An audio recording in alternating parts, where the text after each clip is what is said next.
আমার বললেন, বলে সাহাবী আমি হলাম তোমাদের নবী, আর তুমি খোঁজো, তোমরা খোঁজো আমার সাহাবী গো। আর যদি আমি ওই জিনিসটা যেটার সুর শুনতে পাচ্ছি, কে যেন বাচ্চার মতো মানুষের নাই যেন কে কান্না করতেছে, ওগো সাহাবীরা গো শোনো শোনো, আর যদি তোমরাও শুনতে পেতে তাহলে তো তোমাদের মধ্যে আমার মধ্যে কোনো রকমের ভাগ হতো না, ঠিক কিনা? তোমাদের মধ্যে আমার মধ্যে কোনো রকমের পার্থক্য হতো না। এর জন্য আমি হলাম তোমাদের সাহাবে, আর তোমরা খোঁজো আমার, আমি হলাম তোমাদের নবী, আর তোমরা খোঁজো আমার সাহাবে।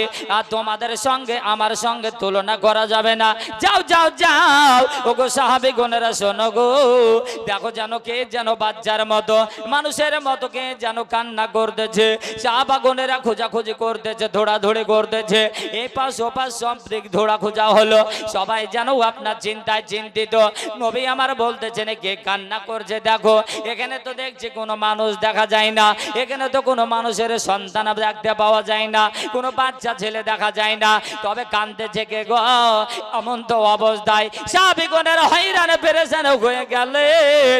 এদিকে বাবা আমার দয়ালু নবী বলতেছেন, আল্লাহর নবী বলতেছেন, বলো গো আমার সাহাবীরা শোনো শোনো, আর তোমরা খোঁজাখুঁজি করিও না, তোমরা হয়রান হয়ে গেছো, তোমরা পেরেশান হয়ে গেছো, চলো আমার সঙ্গে চলো, তোমরা খুঁজে পাবে না কে যেন কান্না করছে, এটা মাত্র আমি শুধু দয়ালু নবী বুঝতে পারছি। চলো এমন তো অবস্থায় ওই জায়গাটাতে নিয়ে যাওয়া হলো, যেই জায়গাটাতে খেজুরের ওই বডিটা পড়ে রয়েছিল, ওই খেজুর গাছের বডির ওপর দিয়ে সাহাবীগণেরা কতবার যেন চলাফেরা করেছে, তবুও কিন্তু সাহাবীগণেরা খুঁজে খুঁজে যেন আপনারা পাচ্ছেন না। ওই বডির উপর দিয়ে খেজুর গাছটার উপর দিয়ে সাহাবীরা আপনার কতবার চলাফেরা হাঁটা চলা করছেন, কেউ বুঝতে পারছেন না। আমার নবী মোস্তফা বলতেছেন, বলে সাহাবী তোমরা পারবে না, দেখো দেখো এই যে কেটে দেওয়া খেজুরের বডিটা গাছটা এই কান্না করতেছে।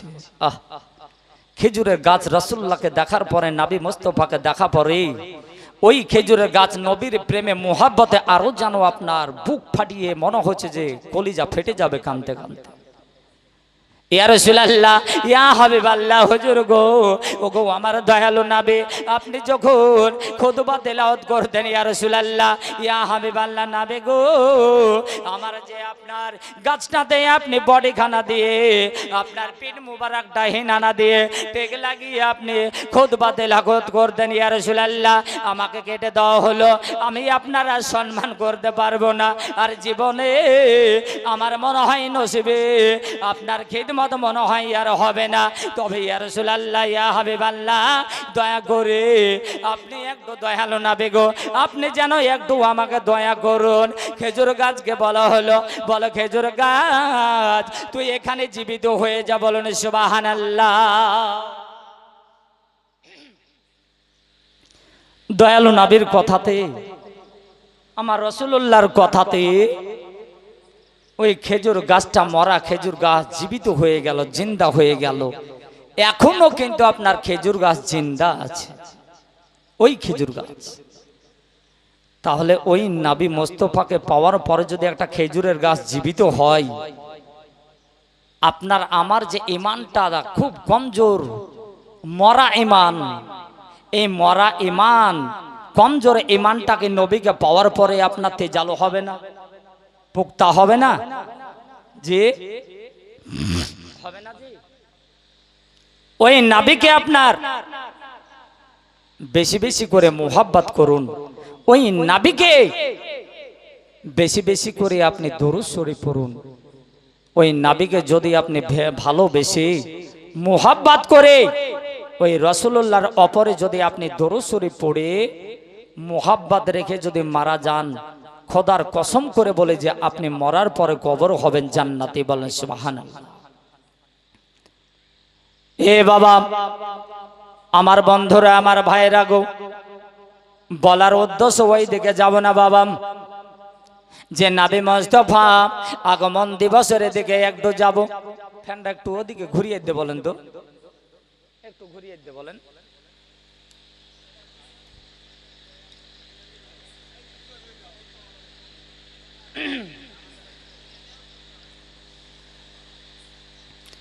দরুদ পড়ুন আল্লাহুম্মা। ঠিক আছে, জোরসে পড়ুন আল্লাহুম্মা।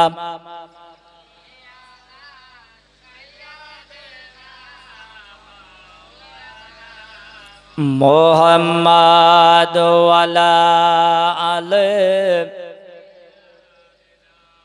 মাও সাল্লাল্লাহু তাআলা আলাইহি ওয়াসাল্লাম। বাবা ওগো আমার দরদে ভাইরা মুসলমান, আপনারা আমার নবী বিশ্ব নবী আকা মাওলা দুনিয়ার বুকে যখন চলে আসলেন, এমন তো অবস্থায় জানো আমার ওই নবী মুস্তাফা আসার পরে পরে আসমান থেকে আল্লাহ পাকের ফেরেশতা, রহমতের ফেরেশতা, বরকতের ফেরেশতা ঐক্যবদ্ধ হয়ে দল দল হয়ে নবী মুস্তাফার বাড়িতে জানো আমার মা আমিনার বাড়িতে আসার পরে আমার মাকে জানো সালাম করতেছেন, আসসালাতু আসসালামু আলাইকা ইয়া রাসূলুল্লাহর মা, আসসালাতু আসসালামু আলাইকা ইয়া হাবিবাল্লাহর মা। জমিনের ফেরেশতারা আসে, আসার পরে জানো নবী মুস্তাফার মাকে সালাম করে। আল্লাহর নবীকে পাওয়ার পরে আসমান ও জমিনের ফেরেশতা সবাই এসে এসে একের পর এক যেন সালাম করতেছে। এমন তো অবস্থা বেরাদার গো আমার বাবাজি মুসলমান গো, এবার কিন্তু আল্লাহ পাক আল্লাহ তাআলা ওই ফেরেশতাদেরকে দেখতেছেন যে কেউ আমার নবী পাককে পাওয়ার পরে ফেরেশতারা আপনার দরুদ শরীফ পড়তেছে যে বালাগাল উলাবে কামালেহি কাসাফাদু যাবে জামালেহি। কেউ বা পড়তেছেন যে তুমপে কারো রহমত বেলাখো সালাম, আবার কেউ বা বলতেছে মুস্তাফা জানে রহমত বেলাখো সালাম, সামিয়ে বাজমে হেদায়াত বেলাখো সালাম, সালাম পাঠ করতেছেন।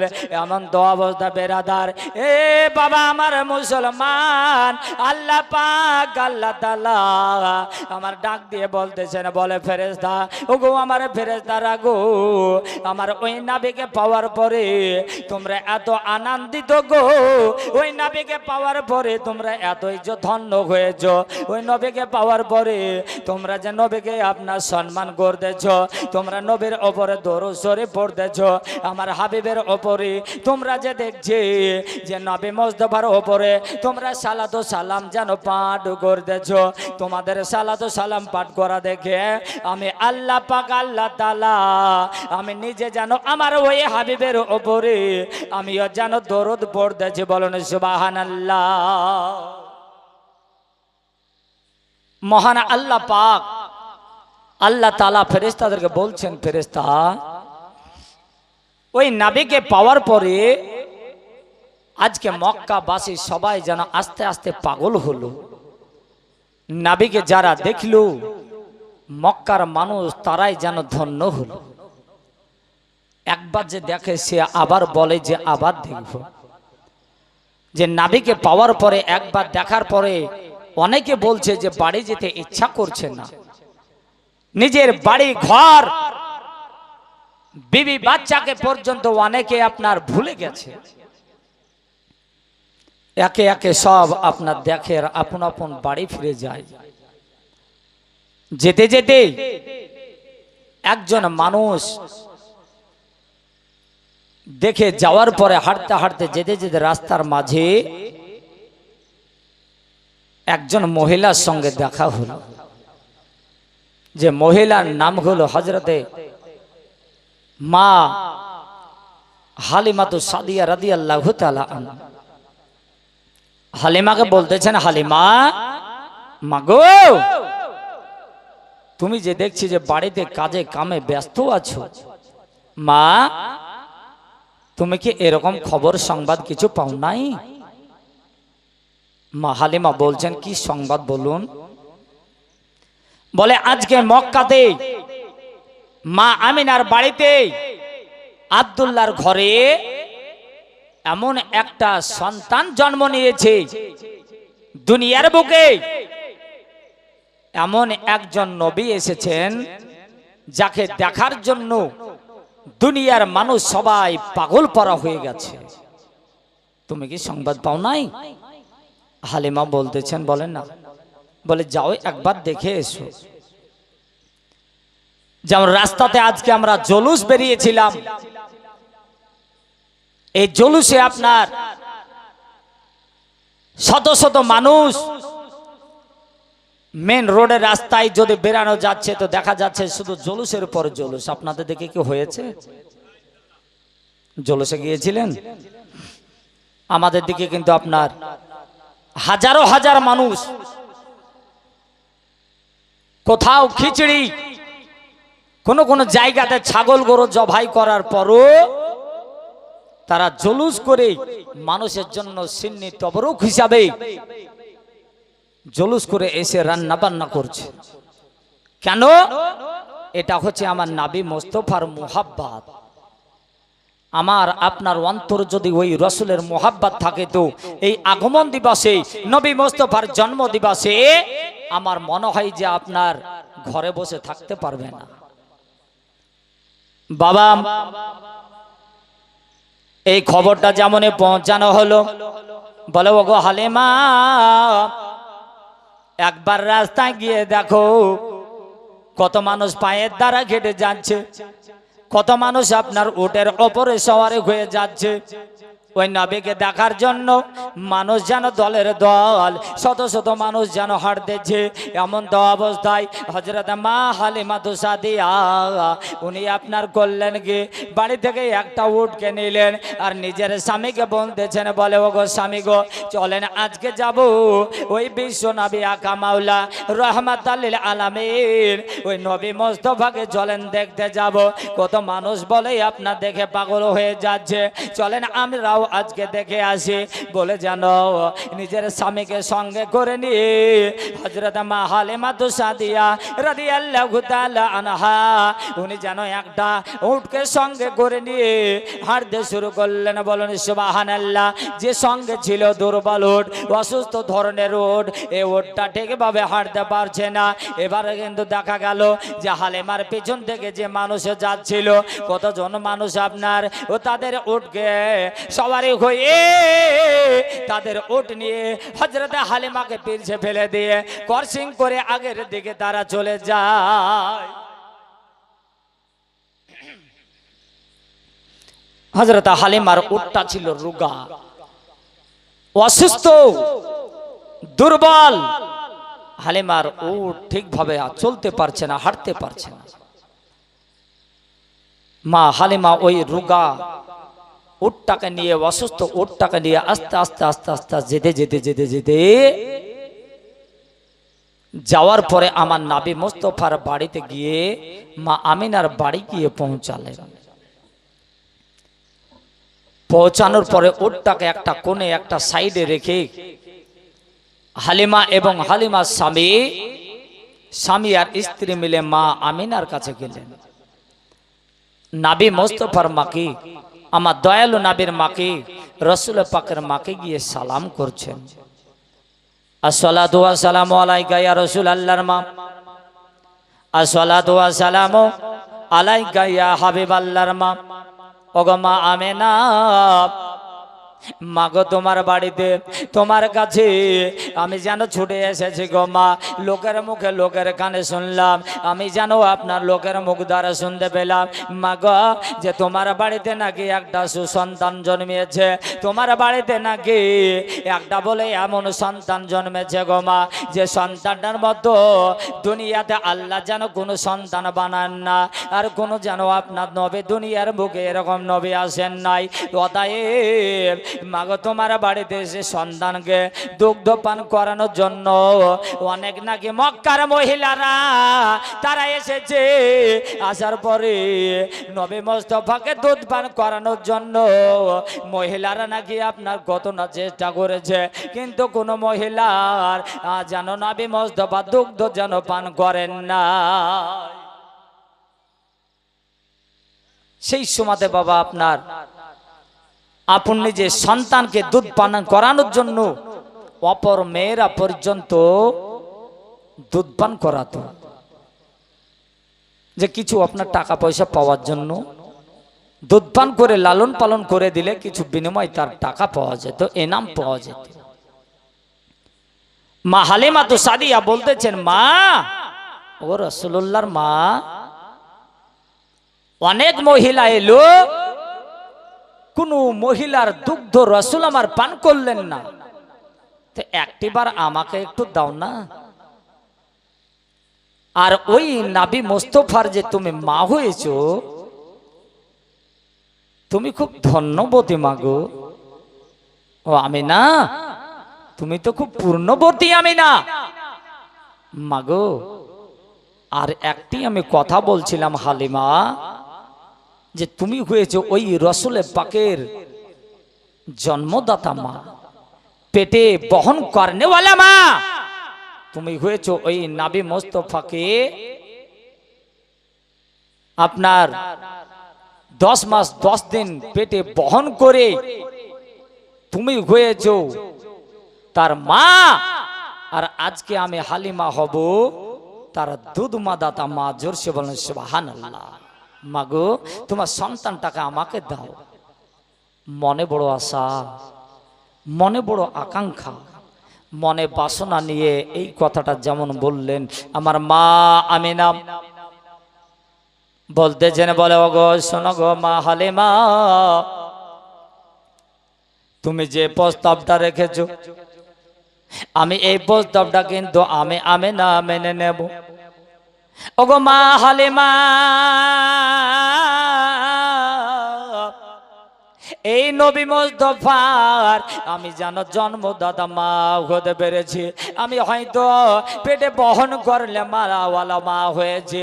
ওগো মা আমিনা গো, শোনো শোনো হালিমা, তবে একটা জিনিস শুনে রেখে দাও, শুনে রেখে দাও। এই নবী পাকের আমি জানো আপনার নিজে জানো আপনার গার্জেন এখনো হতে পারে নাই। নবীর গার্জেন নিজের আব্বা জান আব্দুল্লাহ দুনিয়াতে বেঁচে নাই। তাতে কি হয়েছে? ওগো শোনো শোনো আমিনা গো, একবার আমার কথা শোনো গো মা আমিনা।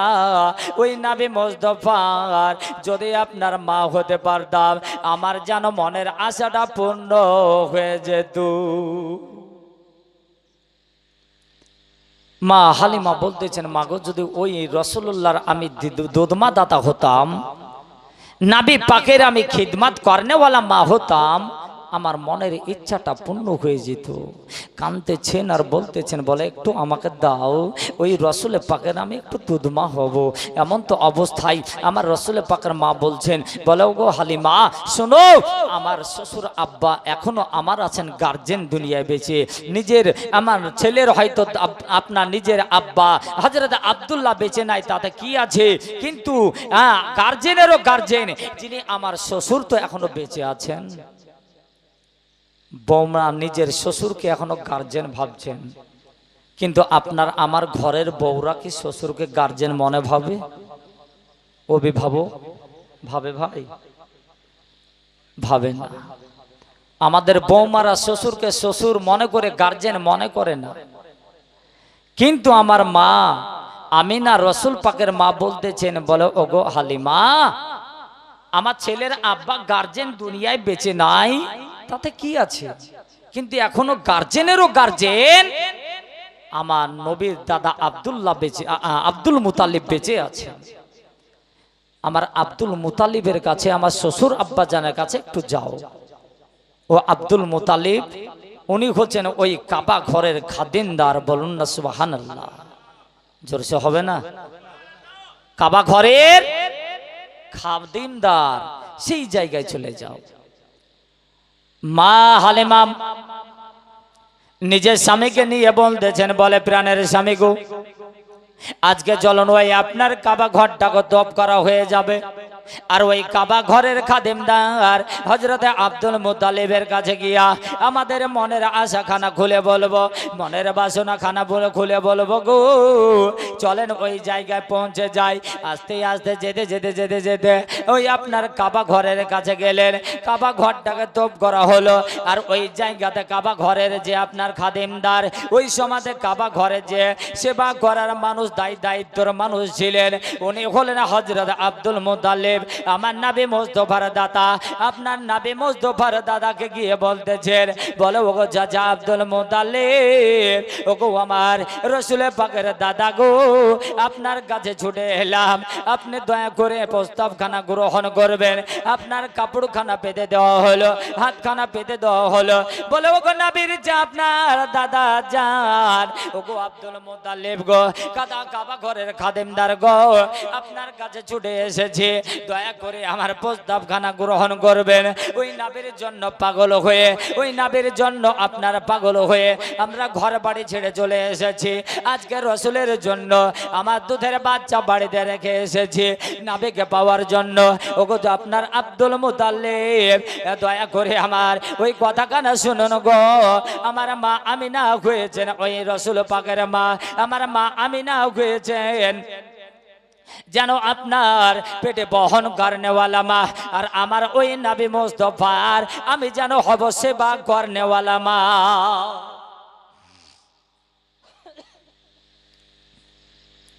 নবী মুস্তাফা দাদা হযরত আব্দুল মুতালিবকে বলা হলো চাচা ওই রাসূলের পাককে আমি নেওয়ার জন্য এসেছি আপনি যেন আমাকে না করিয়েন না দয়া করে একটু হুকুম দিন আমার ওই নবী পাককে আমি একটু আদর করব ওই রাসূলের পাককে আমি দুধ পান করাবো এমন তো অবস্থায় হযরত আব্দুল মুতালিব বললেন যে চলো যাই মা আমিনাকে গিয়ে খবরটা দিই তুমি যখন এত মনে বড় আশা করে এসেছো আজকে আমার বাড়িতে এই মক্কার অনেক মহিলা এসেছে কিন্তু আমার পোতা নবী পাক যেন কোনো মহিলার দুধ পান করেন নাই বলুন সুবহানাল্লাহ চলো দেখি দেখি তোমার করে কিনা সঙ্গে করে বাড়ি নিয়ে আসার পরে মা আমিনাকে বলতেছেন নিজের শ্বশুর আব্বা আব্দুল মুতালিব বলতেছেন মা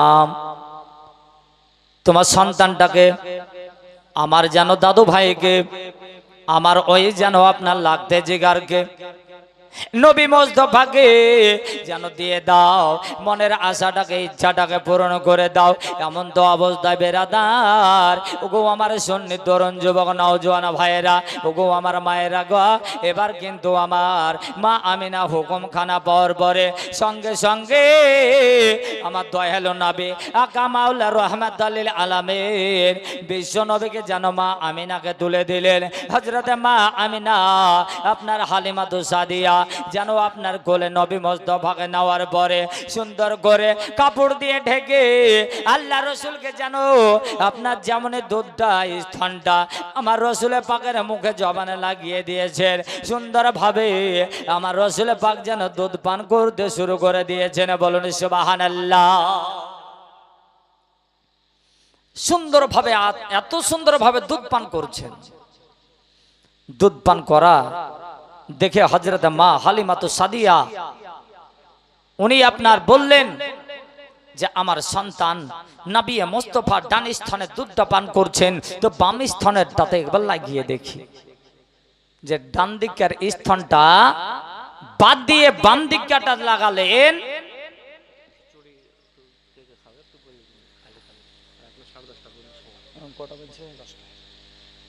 কিন্তু সব ভেঙে যাবে তো বিরাদারান ইসলাম আইজানি মোহতারাম আপনাদের জন্য একটা শুভ সংবাদ যদি আপনারা মনে ভাবেন যে আপনার কিছু খাবার খাবো আপনাদের জন্য খিচুড়ি রান্না করা হয়েছে সবাই একসাথে যাবেন না দু চারজন করে গিয়ে খেয়ে আসতে পারেন মুআজ্জাজ সামিনে গ্রাম বিরাদারান ইসলাম তো আজিজানি মোহতারাম ওই নবী মুস্তাফার মুহাব্বত অন্তরে ভালোবাসা যদি আজকে আপনার আমারও থাকে আজ সুন্নি মুসলমান কথা দিয়ে গেলাম মরার পরও আপনার হবেন জান্নাতি বলেন সুবহানাল্লাহ কারণ আমার মা হালিমাতু সাদিয়ার একটা স্থান ছিল আপনার কানা হয়েছিল মানে দুগ্ধ বেরাত না কি বললাম একটা স্থান দুধ বেরাত না আমার রাসূল পাক যখন আপনার ওই স্থানটাতে মুখ লাগিয়েছেন ওই কানা হওয়া স্তনটা, দুধ বন্ধ হওয়া স্তনটা দিয়ে আপনার দুধ প্রবাহিত হয়েছে, বলেন সুবহানাল্লাহ। কত তাজ্জবের ব্যাপার। মা মনে ভাবলেন যে ডানে স্তনে দুধটা হয়তো খেলেন, বেটার বোধহয় পেট ভরলো না, এইটাতে আবার লাগিয়ে দেখি, যেমনই আপনার বাম দিকে লাগাচ্ছেন তো আমার